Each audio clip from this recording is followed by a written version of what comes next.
Hi, welcome to another edition of The Handy Cooking Husband. I'm Kenny Rogers, coming to you from Kalamazoo, Michigan, and today we are going to make a delicious beef stew. Kelly, what's for dinner today? Duck? You want me to make some duck for dinner? No, it's beef stew today.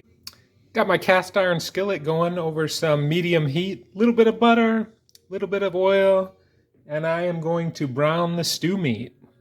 Stew meat is looking good. I'm gonna set it aside here on this plate.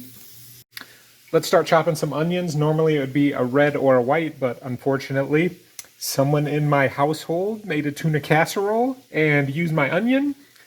We can do this. Spend a couple minutes on the onions and garlic. I'm gonna add 4 cups of beef broth. Okay, it's getting good. I'm gonna add a tablespoon of Worcestershire sauce, half teaspoon of paprika, and some salt and pepper. I've cut the meat into some smaller bite-sized pieces, and I've also transferred the liquid to a pot. My cast iron skillet doesn't have a top, and we need to put the meat in and let it simmer. So let's do that. Uh-oh. It's looking good. Time to simmer for about an hour and a half, and we'll get the vegetables prepped. 4 large washed unpeeled carrots and some potatoes. We'll get those chopped up and ready to go after the simmering's done. Okay, we're back. It's been about 90 minutes. I'm gonna go ahead now and add the carrots and the potatoes.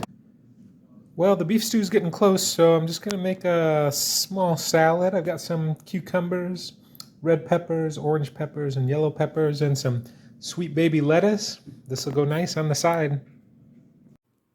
Kelly, you like beef stew? I know you like beef stew. You want some beef stew? Wag your tail. If you want some beef stew, wag your tail. Uh-huh. Yes. My 13-year-old standard poodle Callie and cooking partner. Okay, friends, the beef stew is finished. A really simple recipe today. I think anybody can do it. If I can do it, it smells amazing. The salad's ready. A little bit of bread for dipping. I think you're going to like it. Give it a try. You've been cooking today with The Handy Cooking Husband.